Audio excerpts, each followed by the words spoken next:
பாலாஜி, டேய் பாலாஜி,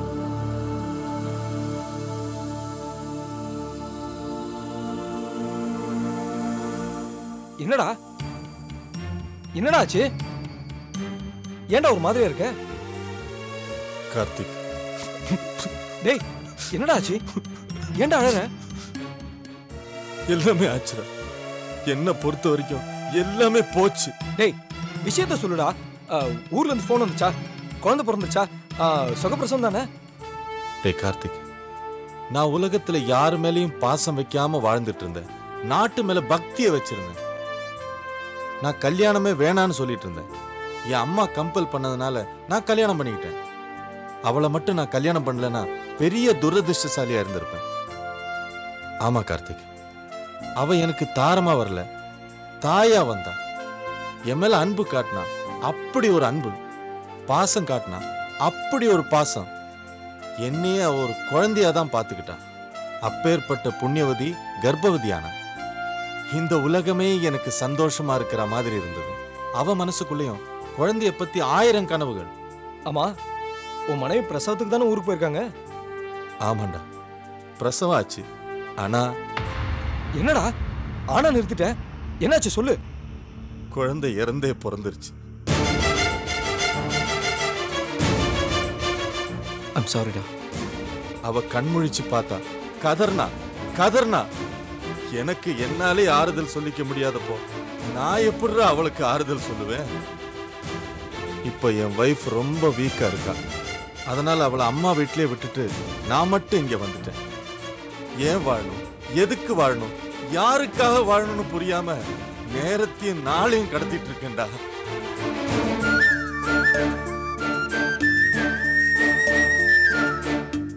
பெத்த குழந்தைய கொஞ்சம் கூட முடியாம என்ன வாழ்க்கை? டேய் என்னடா, குழந்தை இருந்த துக்கத்தை தாங்க முடியாதுதான். அதுக்கு யாராலையும் ஆறுதல் சொல்ல முடியாதுடா. செய்ய பிரிச்ச ஆண்டவன் தாயை காப்பாத்திட்டான்ல, அதை நினைச்சு நீ ஆறுதல் அடைஞ்சுக்கடா. டேய் நிச்சயமா ஆண்டவன் புண்ணியத்துல நீங்க 2 பேரும் நல்லா இருப்பீங்கடா. உங்களுக்கு இன்னொரு குழந்தை பாக்கியம் கண்டிப்பா உண்டு. கவலைப்படாதடா. டிஃபன் சாப்பிட்டியா? இல்லடா. சரி, நான் போய் பிரெட் டோஸ்ட் பண்ணி எடுத்துட்டு. ஏன்பா உனக்கு சிரமம்? இது என்னடா சிரமம் இருக்கு? முட்டாள் மாதிரி பேசாத. மத்தியான சாப்பாடை சாந்தி எடுத்துட்டு வர சொல்லு. நீ சிரமப்படுறது பத்தலன்னு சாந்திக்கு ஏன்டா ட்ரபிள்? என்னடா ட்ரபிள் இருக்கு? நீ பேசாம இரு.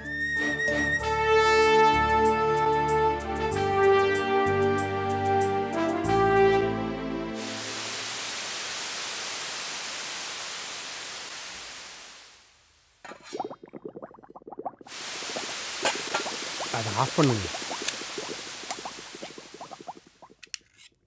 என்ன சாந்தி சமைச்சிட்டு இருக்க? நான் தான் எல்லாருக்கும் சேர்த்து சமைச்சிட்டேனே, பத்தலையா? இல்லக்கா, கார்த்திகோட ஃப்ரெண்டு பாலாஜி இருக்கார்ல, அவரோட சம்சாரம் பிரசவத்துக்கு போயிருக்காங்க. அங்க குழந்தை இறந்து பிறந்துச்சான். பாலாஜி சம்சாரம் ரொம்ப வீக்கா இருக்காங்களாம்.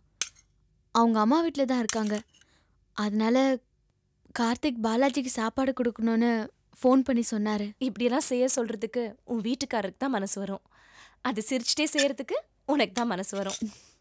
உங்களுக்கும் நல்ல மனசு தாங்க. விடு, என்னை பாராட்டுறதை விட்டுட்டு நல்லா சமைச்சு எடுத்துட்டு போ. வேணா இதுல புதினா சட்னி வச்சிருக்கேன், இதை எடுத்துட்டு போறியா? உங்களுக்கு எங்க சிரமம்? என்ன சிரமம்? முன்னாடியே சொல்லியிருந்தா நான் சேர்த்தே சமைச்சிருப்பேன்.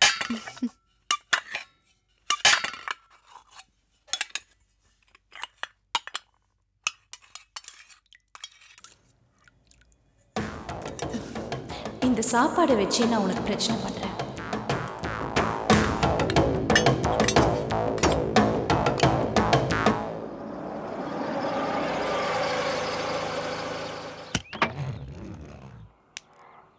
வெயிட் பண்ணுங்க, இது வந்துடுறேன்.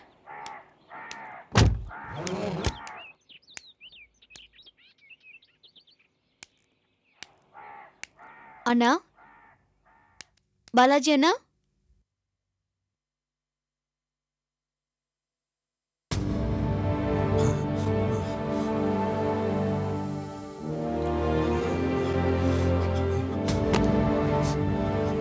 ஐயோ, உடம்பு நெருப்பா கொதிக்குதே. அவர் ஃபோன் பண்ணும்போது கூட வேற எதுவும் சொல்லலையே. வெறும் சாப்பாடு தானே கொடுக்க சொன்னாரு. கிச்சன்ல கேஸ் இருக்கான்னு தெரியலையே.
தொடச்சுக்கோங்க.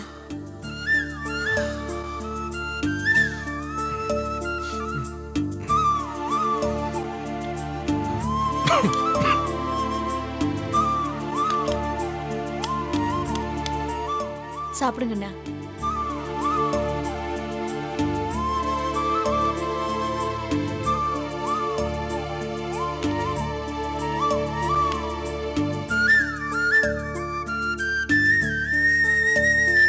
அண்ணா, ஏன் கண் கலங்குறீங்க? நீ எனக்கு பணிவிட செய்யறதும் பாசம் காட்டுறதும் பார்க்கும்போது என்ன பெத்த தாய் எனக்கு ஞாபகம் வருதுமா. தயவு செஞ்சு இனிமே தாய்க்கு சமம்னு வேற யாரையும் சொல்லாதீங்க. கடவுளை விட மேலானவங்க நம்மள பெத்த தாய். தாயோட அன்பு என்னன்னு நான் உணர்ந்தவன். சரிண்ணா, நீங்க சாப்பிட்டு ரெஸ்ட் எடுங்க. கவலையே மனுஷனை கொஞ்சம் கொஞ்சமா அரைச்சிடும். அதனால தாய்ங்கிற பெரிய பெரிய வார்த்தையெல்லாம் நமக்குள்ள இருக்கிற நட்புல வேண்டாம். நானே யாராவது என் மேல பாசம் காட்ட மாட்டாங்களாங்கிற நிலைமையில இருக்கேன். இந்த நேரத்துல நான் பாசம் காட்ட ஒரு சகோதரன் கிடைச்சுதான் நினைக்கிறேன். முதல்ல சாப்பிடுங்க.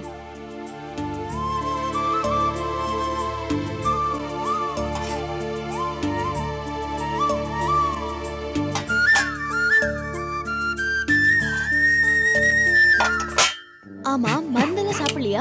அப்படியே இருக்கு. இப்படி இருந்தா உடம்பு எப்படி சரியா போகும்? வாய் ஒரே கசப்பா இருக்குமா.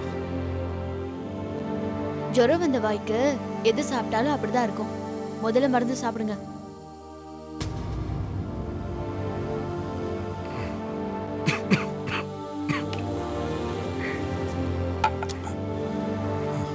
படுத்துக்கோங்கண்ணா. நல்லா வேர்க்கும், ஜுரம் விட்டுடும்.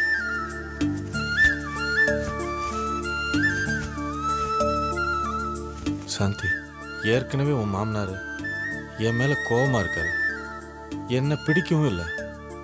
இந்த மாதிரி நீ உதவி செய்யறத பார்த்தா ஏத்துக்குவாங்களா? உனக்கு தானமா பிரச்சனை. அதுதான் என் கவலை.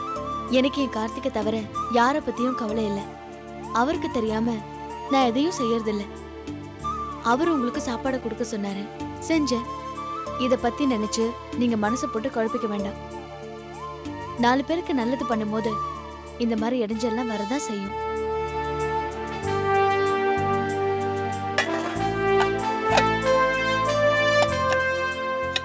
உடம்ப பாத்துக்கோங்கண்ணா. அவர் வந்ததும் உங்களை வந்து பார்க்க சொல்றேன்.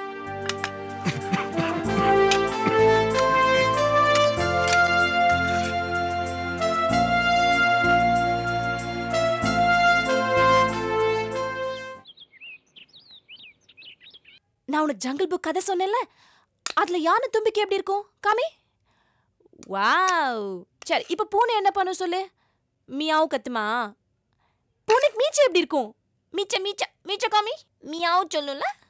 மீச்ச மீச்ச மீச்ச காமி. மியாவு சொல்லும்ல. ஏமா அபிராமி, உனக்கு இருக்கிற வேலை பத்தாது, நீ எது கூட்டிட்டு இருக்க? என்ன மாமா அது? நம்ம கார்த்திக் குழந்தை ஸ்டாப் தானே. இட். இது கார்த்திக் குழந்தை இல்லைன்னு உனக்கும் தெரியும் எனக்கும் தெரியும். அனாவசியமா இந்த குழந்தை முன்னாலேயே என்ன கடுமையா பேச வைக்காது.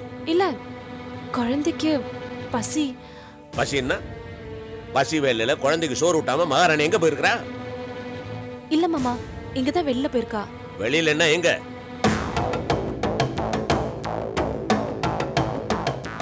அது வந்து ஏன் தயங்குற?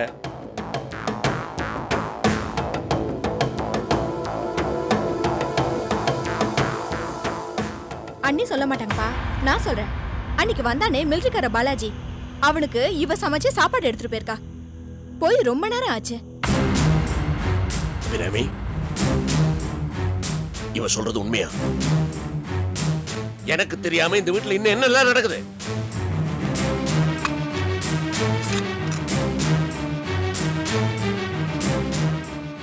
இல்ல மாமா, அவருக்கு உடம்பு சரியில்லையா, அதான் சாந்தி சாப்பாடு. நாம தான் கிடைச்சோமா? அவன் என்ன நினைச்சிட்டு இருக்கா மனசுல? இது என்ன தர்ம சத்திரமா? தெருவுல போறவனுக்கு வடிச்சு கொட்டிட்டு இருக்க. அவனுக்கு உடம்பு சரியில்லைன்னா அவன் உறவுக்காரங்க போய் செய்யிட்டு நாம போய் செய்யணுமா? அந்த பாலாஜி நம்ம கார்த்திக் ஃப்ரெண்டுங்க. என்ன நம்ம கார்த்திக் நம்ம கார்த்திக்? இதெல்லாம் தட்டி கேட்க வேண்டிய நீ வாயை போத்துட்டு நல்ல பேர் எடுத்துக்கிற. கேள்வி கேட்கறனா பொல்லாதவன் ஆயிடுறேன். இல்லைங்க, அவ என்கிட்ட சொல்லிட்டு தான் போனா. கார்த்திக் ஃபோன் பண்ணி அவளை சாப்பாடு எடுத்துட்டு போன்னு சொல்லியிருக்கா. ஓஹோ, இதுக்கு நீ உடந்தியா? யார் வீட்டு சாப்பாடு யாருக்கு போகுது? வரட்டும் கழுது, இன்னைக்கு ரெண்டுல ஒண்ணு பார்த்துக்கிறேன்.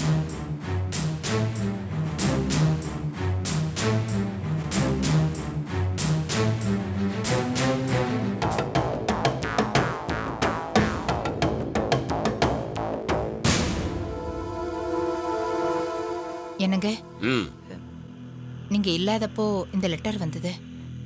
எப்போ வந்தது? காலையில. காலையில வந்து சாவகாசம் இப்ப கொடுக்குறியா? கிழிச்சு தலையில போட்டுக்க. என்ன மாமா அது? யார் மேல கோவம்?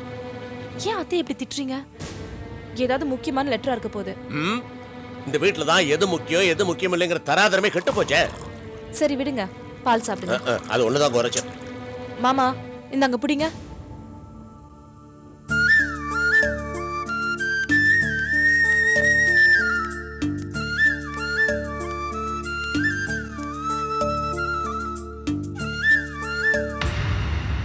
அபிராமி, அவள் அங்கேயே நிக்க சொல்லு.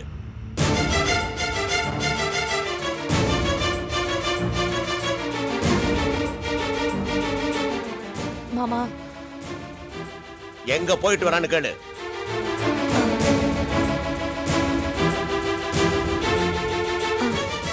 மாமா, உறவு தேவையில்லை, கேட்ட கேள்விக்கு பதில். உங்க பிள்ளையோட ஃப்ரெண்டு அன்னைக்கு நம்ம வீட்டுக்கு வந்தாரு பாலாஜி. உங்க புள்ள சொல்லிதான் அவர் வீட்டுக்கு சாப்பாடு எடுத்துட்டு போனேன். கூட ஒன்னா மிலிட்டரியில வேலை பார்த்தவரு, இப்போ உடம்பு சரியில்லை, அதான். என்ன நினைச்சிட்டு இருக்க நீ மனசுல? அன்னைக்கு அந்த தடிப்பை வீட்டுக்குள்ளார வந்து உன்னோட சிரிச்சு பேசிட்டு இருக்கும் போது எனக்கு பிடிக்காதனால நான் வெளியே அனுப்பிச்சேன். என்ன திமிர் இருந்தா அந்த தடிப்பையிலுக்கு சோத்தை ஊட்டிட்டு வந்து எம்புனால நிப்பேன். இந்த பாரு, இது உன் வீடா இருந்தா என்ன அசிக்க வேணாலும் பண்ணலாம், கேள்வி கேட்பாரு கிடையாது. இது ஒரு கௌரவமான வீடு. என்னைக்கு இந்த வீட்டுக்குள்ளார நுழைஞ்சியோ அன்னைக்கே பாதி கவரத்தை தீர்த்து விட்ட, மீதி கவரத்தையும் நாசமாக்கி விடாத. என்ன நீ மாமா? சும்மாருமா, இது என் வீடு. இந்த வீட்டுக்குள்ள என்ன நடக்கலாம் நடக்க கூடாது தீர்மானம் பண்ண வேண்டியது நான். பொம்பளைங்க எல்லாம் ஒருத்தருக்கு ஒருத்தர் சப்போர்ட் பண்ணி என்னை இழிச்சு வாய நாங்க பார்க்காதீங்க. என் வீட்டுல வந்து நாட்டாம பண்றது இவ யாருமா? Just tell me who she is.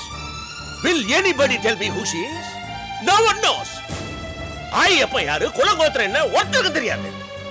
எங்கேயோ எவனையோ என்னைக்கோ கட்டிக்கிட்டாளா, அவங்கிட்ட ஒரு பிள்ளை மத்துக்கிட்டாளா. என் மகன் ஒரு இழிச்சவாயா இவங்கிட்ட மாட்டிக்கிட்டு இருக்கிறான். அன்னைக்கு அவன் காலை கட்டிக்கிட்டா, இன்னைக்கு கழுத்தை கட்டிக்கிட்டா. பாரு, நடந்ததெல்லாம் நடந்து போச்சு. I am not bothered. ஆனா இனி நீ இந்த வீட்டுல இருக்கணும்னா இந்த வீட்டு டிசிப்ளின் பிரகாரம் இருக்கணும். ஓ இஷ்டப்படி ஆட்டம் போடுறதுக்கு இது அந்த மாதிரி வீடு இல்ல.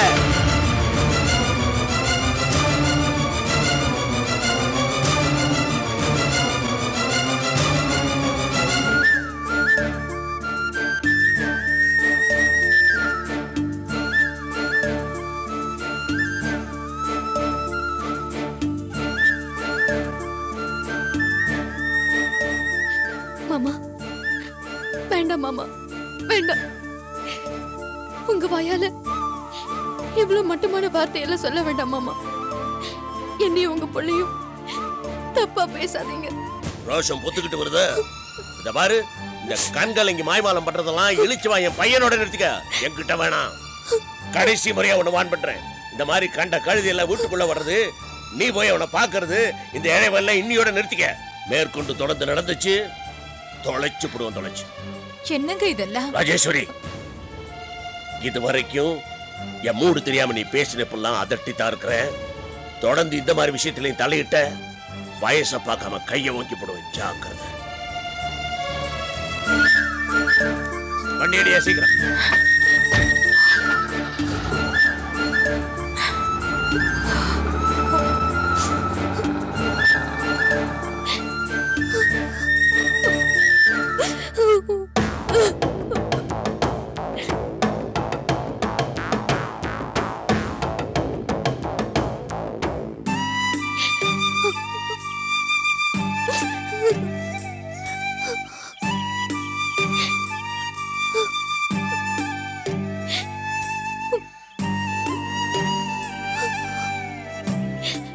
அம்மா சாத்தியம்மா, ஏமா அழுகிறீங்க? அழாதீங்கம்மா. நீங்க என் மக மாதிரி. உங்க அழகிக்கான காரணத்தை ஒரு தகப்பன்ட்ட சொல்ற மாதிரி என்கிட்ட சொல்லணும்னா சொல்லுங்க. சொல்ல வேண்டாம்னா சொல்ல வேண்டாம்மா. அப்படி ஒன்றும் கட்டாயம் இல்லை. நீங்க இந்த வீட்டுக்கு வந்த மருமக. நீங்க அழுதா அந்த குடும்பத்துக்கே நல்லது இல்லம்மா. என்னன்னு சொல்லுங்கம்மா. ஒண்ணும் இல்லைண்ணே. ஒண்ணுமில்லாததுக்கு இப்படி ஒரு பெரிய அழுகையா? அம்மா, இந்த வீட்டுல நான் பிறக்கலையே தவிர பெரியவருடைய சுக துக்கங்கள்ல பங்கெடுத்துக்கிட்டவேங்கிற முறையில கேட்கிறேன். இங்க நடக்கிற சந்தோஷத்துல நான் பங்கெடுத்துக்காட்டாலும் பரவாயில்ல, சோகத்துல பங்கெடுத்துக்கிட்டவேங்கிற முறையில கேட்கிறேன். சொல்லுங்கம்மா, என்ன காரணம் சொல்லுங்கம்மா. என் கணவரோட நண்பர் பாலாஜி வந்தார்ல, அவரோட ஒய்ஃப் ஊருக்கு போயிருக்காங்கன்னு சாப்பாடு எடுத்துட்டு போனேன். அதுவும் கார்த்திக் சொல்லிதான். போன இடத்துல அவருக்கு உடம்பு சரியில்லை. ரசம் சாதம் கொஞ்சம் கொடுத்து கொஞ்சம் நேரம் ஆயிடுச்சு, அவ்வளவுதான். இதெல்லாம் என் மாமனாருக்கு தெரிஞ்சு அவர் என்ன கண்டா பின்னான்னு திட்டாரு. இப்ப சொல்லுங்க, நான் செஞ்சது தப்பா? என் புருஷன் பேச்சு நான் கேட்கணும்ல, அவருக்கு நான் மரியாதை கொடுக்கணும்ல. அதை செஞ்சா மாமா பேசக்கூடாத வார்த்தையெல்லாம் பேசிட்டாரு. என் அடுத்த மேலேயே சந்தேகப்பட்டுட்டாரு. அதுதான் என்னால தாங்கிக்க முடியல. இது உங்க மாமா பேசலம்மா. யாரோ சொல்லி கொடுத்த தூண்டுதலால தான் உங்க மாமா அப்படிலாம் பேசுறாரு நான் நினைக்கிறேன். இதுக்கெல்லாம் காரணம் யாருன்னு எனக்கு நல்லா தெரியுமா. அவங்க கிட்ட இப்ப நான் பேச மாட்டேன். அதுக்கு ஒரு தனி வேலை வரும், அப்ப நான் பேசிக்குவேன். இத பாருமா, இந்த வீட்டுல உனக்கு எப்பொழுதும் நல்லதே தான் நடக்குமா. நீ ஒன்றும் கவலைப்படாத. உங்க மாமாவை ஆட்டி வைக்கிற பேய எப்ப நான் ஓட்டணுமோ அப்ப ஓட்டுவேன். ஓட்டுறேன்.